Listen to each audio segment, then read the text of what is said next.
As Brazil gears up to host the G20 summit, indigenous groups are holding demonstrations demanding some of the world's biggest economies to fight climate change.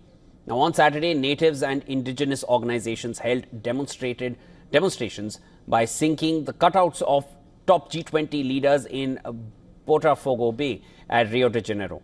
They slammed the world's biggest economies for their failure to address climate change. In anticipation of the meeting of big global leaders at the G20, we are sinking these heads to represent how these leaders, who head some of the biggest economies in the world, are failing to face climate change. Demonstrators also held banners with signs reading, "We are the answer," urging global leaders to find a way in tackling global warming and cut carbon emissions. The protesting factions have also been demanding for a legal demarcation of indigenous land in Brazil.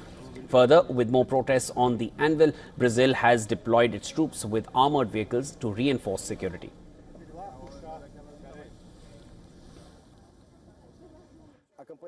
The campaign, "We Are the Answer," comes from dialogue. It's the indigenous people's answer to how to face the global climate crisis.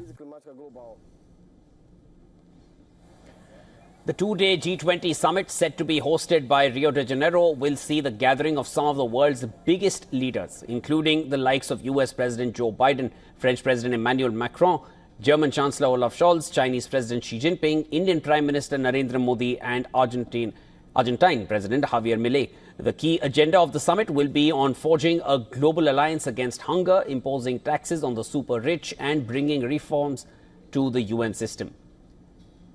Ahead of the G20 summit, the United Nations COP29 climate talks entered its second week. Delegates held talks on how much money rich nations can in fact shell out to combat climate change.